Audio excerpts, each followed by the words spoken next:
नमस्कार मेरे प्रिय छात्र व छात्राओं, स्वागत है आपका अपने YouTube channel study junction YouTube platform में।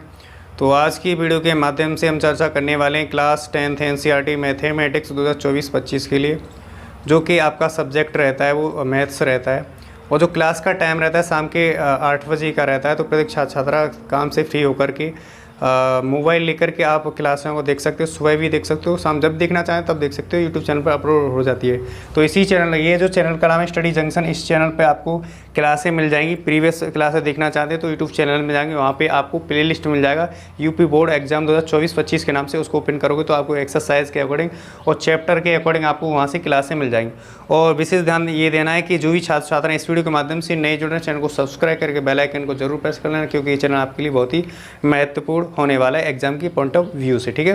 क्योंकि इसी चैनल के माध्यम से आपको सोशल साइंस, एसएसटी और ड्राइंग के जो है मल्टीपल चॉइस क्वेश्चन जो कि 20 नंबर के आते हैं, जो महत्वपूर्ण क्वेश्चन होते हैं उन पर हम चर्चा लगातार करते आ रहे हैं पिछले वर्ष से ही। तो हमारे जो क्वेश्चन हैं बहुत ज़्यादा मैक्सिमम फंसते हैं, और जो भी आपके महत्वपूर्ण क्वेश्चन होते हैं जैसे विस्तृत, लघुत्तरी, उत्तरी, जो है अति लघुत्तरी होते हैं, उन पर हम महत्वपूर्ण क्वेश्चन पर चर्चा करते हैं। तो ये आपके लिए बहुत ही हेल्पफुल रहने वाला है एग्जाम की दृष्टि से, ठीक है।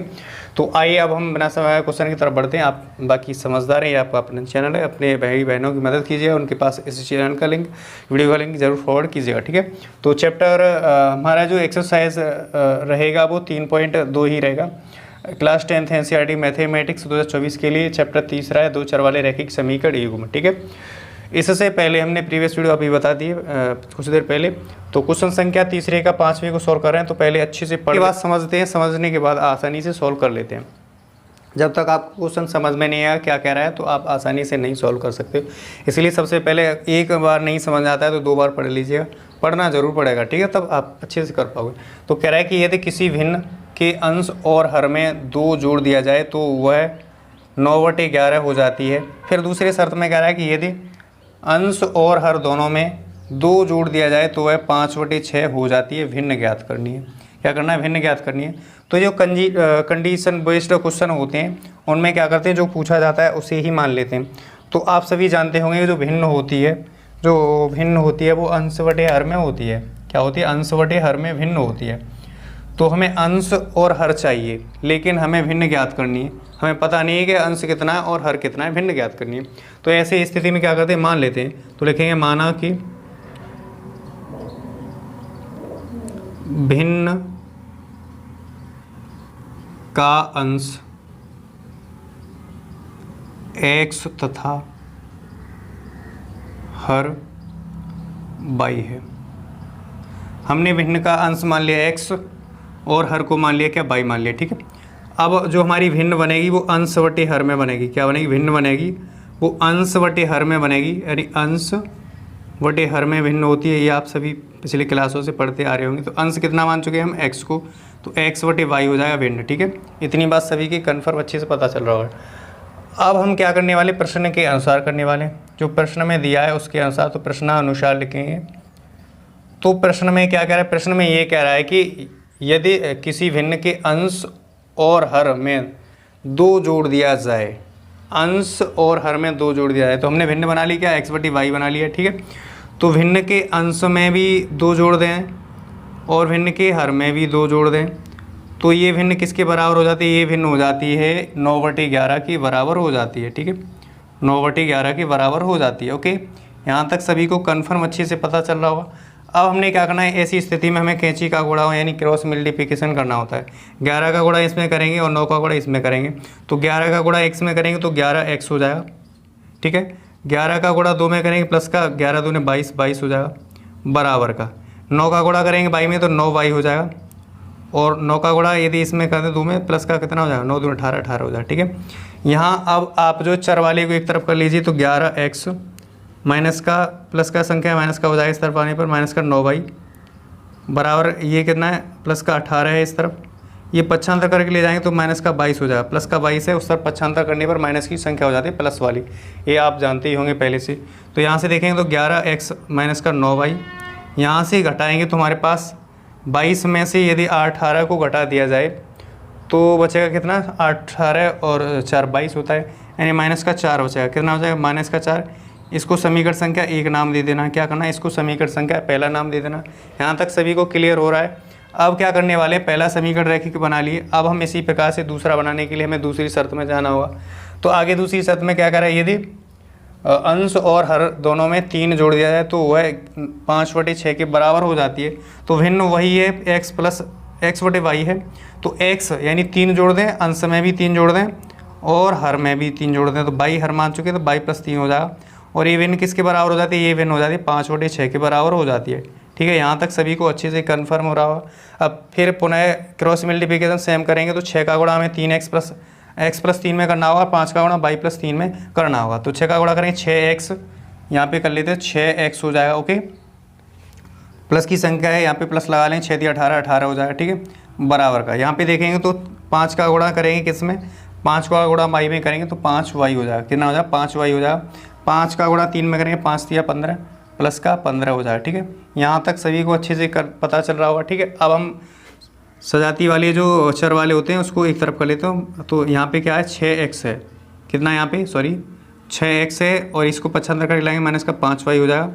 और बराबर का इस तरफ कितना, 15 प्लस का है, इस तरफ ले जाएंगे तो माइनस का 18, यानी प्लस की संख्या माइनस का हो जाएगा 18। ठीक है, तो यहाँ से देखेंगे तो 3, 18 में से 15 जाएगा, 3 बचेगा, तो 6x माइनस का 5y बराबर कितना बचेगा, बराबर माइनस का 3 बचेगा।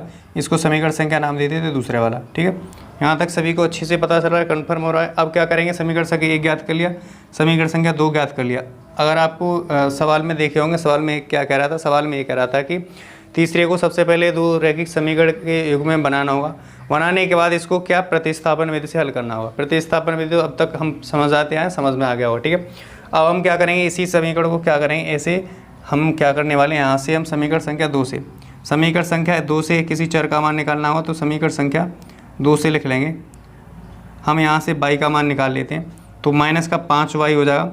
और ये इस तरफ देखेंगे तो ये 75 करके ले जाएंगे तो प्लस का 6 माइनस का 6x हो जाएगा।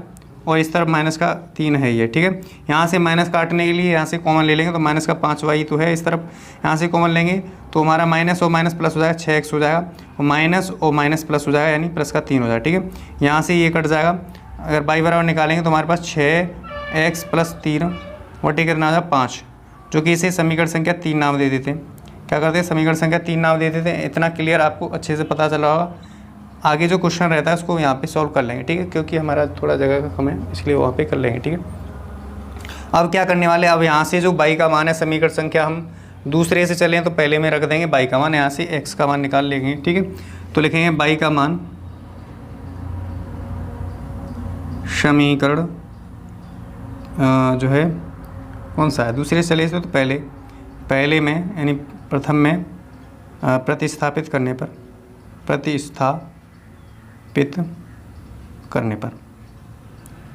जब रखेंगे, या प्रतिस्थापित बात है कि प्रतिस्थापन विधि चल रही है इसलिए प्रतिस्थापित करेंगे। ठीक है, जब यहाँ से करने वाले हैं प्रतिस्थापित, तो हमारा जहाँ y है वहाँ पे रख देंगे कितना, 6x + का 3/5 रख देंगे। तो 11x तो हमारे पास ऑलरेडी है, 11x आगे ऊपर से लिख लेते हैं। ठीक है, थोड़ा यहाँ से लिखें 11x माइनस का 9, y की जगह रखने वाले हैं कितना, y का मान रखने वाले हैं 9 गुणा y की जगह रखने वाले हैं 6x + का 3 वटे का कितना रखने वाले हैं 5, बराबर का हमारा इस तरफ क्या है, माइनस का 4 है, तो माइनस का 4 लिख लेंगे। यहाँ तक किसी प्रकार की समस्या नहीं हो रही होगी। अब क्या करने वाले हैं, गुणा करने वाले हैं, तो यहाँ से चिन्ह चेंज कर लेंगे, 11x हो जाएगा, माइनस और प्लस माइनस होता है, 9 × 54x हो जाएगा, माइनस और प्लस माइनस होता है, 9 × 27 हो जाएगा, है ना। वटे का कितना लिखें, 5 लिखने वाले हैं, बराबर का माइनस का 4 लिखने वाले हैं। ठीक है, इतनी बात सभी को कन्फर्म। अब यहाँ से 1 मान कर भिन्न बना लेंगे, तो 1 और 5 का एलसीएम आ जाएगा 5, 5 आने पर 1 का भाग 5 में 5 आ जाएगा, 5 का गुणा करेंगे 11 में 11 × 55 55x हो जाएगा, माइनस का 5 का गुणा 5 का भाग देंगे, 5 में 1 आ जाएगा, 1 का गुणा करेंगे तो 54x और माइनस का 27 बराबर का कितना 4 माइनस का है पहले से। ठीक है, यहाँ से देखेंगे तो 55x में से माइनस का 54x जाएगा तो प्लस का x बचेगा, और यहाँ माइनस का 27 वटे का इधर कितना बचेगा 5 बचेगा, बराबर का इधर लगाएंगे तो माइनस का 4/1 करेंगे। यहाँ पे 1 मान करें, क्रॉस मल्टीप्लिकेशन एंड कैंची का गुणा करेंगे, तो यहाँ से x माइनस का 27 बराबर का इतना करेंगे तो 5 चौके 20 यानी माइनस का 20 हो जाएगा। कितना आ जाएगा? माइनस का 20 हो जाएगा। एक्स बराबर निकालेंगे तो माइनस का 20 और ये 75 करें प्लस का कितना 27, तो एक्स बराबर कितना आ जाएगा? एक्स बराबर 7 आ जाएगा, जो कि हमारा एक्स बराबर 7 आ गया। ये क्या आया? ये हमारा अंश आ गया। अंश को हमने एक्स बराबर माना था 7। अब एक्स का मान सभी किसी समीकरण में रख करके अब निकालेंगे कितना? अब निकाल लेंगे हम किसी समीकरण में रख करके बाई का मान भी निकालेंगे। तो बाई का मान निकालने के लिए हमें समीकरण संख्या 3 का प्रयोग करना होगा। तो 3 का प्रयोग यहाँ पे करके बताएंगे, ठीक है। यहाँ पे आपको जगह थोड़ी यहाँ पे देखो, पहले आपको ये सब लिखना है, यहाँ से लिखना है, ये बना लेना भिन्न, भिन्न के बाद ये लिखना है, इसके करने के बाद ये लिखना है, उसको करने के बाद ये लिखना है, उसको करने के बाद एक्स का मान निकाल चुके। अब एक्स का मान किसमें? एक्स का मान समीकरण 3 में रखने पर, समीकरण 3 है उसमें रखें तो समीकरण 3 हमारे पास ऑलरेडी ये है। तो बाई बराबर कितना है? बाई बराबर 6x प्लस का 3/5, तो 6 गुणा एक्स का मान कितना रखेंगे? एक्स का मान 7 प्लस का 3 का कितना 5 लिखेंगे। तो 6 7 42 प्लस का 3/5, 42 और 5 42 और 3 45, 45 बटे कितना 5, तो 5 से काटें 5 ने 45, तो बाई बराबर कितना आ जाए? बाई बराबर 5, बाई बराबर 5 आया और एक्स बराबर कितना आया? 7 आ गया। तो हम भिन्न, अगर भिन्न की बात करें तो एक्स की जगह एक्स का मान रखेंगे तो कितना आ जाएगा? 7। 7 बटे कितना हो जाएगा भिन्न? 7 बटे जो है 5 यहाँ बाई का मान 9 आया था, ठीक है। कितना आया था? 9 आया था। 5 ने 45 यानी 9 आया था, तो 7/9 जो भिन्न आ जाएगी वो हमारी 7/9 आ जाएगी। 7/9 आने पर यदि हम भिन्न में क्या करें, यहाँ से चेक कर लेते हैं। यदि भिन्न में के अंश में 2 जोड़ दें और अंश में और हर में दोनों में 2 जोड़ दिया जाए तो हमारी भिन्न किसके बराबर हो जाती है? 9/11 के बराबर हो जाती है। यहाँ से हम आपको आंसर चेक करना बता रहे हैं। आंसर आपको सही आ रहा है, 7/9 भिन्न सही आ रही है या गलत आ रही है। तो यहाँ से यदि अंश 7 है तो 7 में जोड़ देंगे 2 तो 9 आ जाएगा, 9 आ गया, ठीक है। और यदि 9 में 2 जोड़ देंगे तो 11 आ जाएगा, ठीक है, 11 आ जाएगा, ठीक है। इतनी बात क्लियर हो गई? इतनी बात क्लियर हो गई, ठीक है। तो मुझे आशा है कि यहाँ तक आपको अच्छे से समझ में आ रहा होगा। अब हम क्वेश्चन संख्या जो हमारा नेक्स्ट एक्सरसाइज रहेगी वो आपकी रहेगी एक्सरसाइज 3.3 के क्वेश्चन संख्या पहले को सॉल्व कराएंगे अगली वीडियो में। तो मुझे आशा है कि यहाँ तक आपको अच्छे से क्लियर हुआ होगा, एक एक पॉइंट क्लियर हुआ हो। तो वीडियो को लाइक करें, चैनल पर नए तो चैनल को सब्सक्राइब करके बेल आइकन को जरूर प्रेस करना, क्योंकि ये चैनल आपके लिए बहुत ही एग्जाम की दृष्टि से बहुत ही महत्वपूर्ण रहने वाला है। तो आज के लिए बस इतना ही। नेक्स्ट वीडियो में मिलते हैं नेक्स्ट एक्सरसाइज के साथ।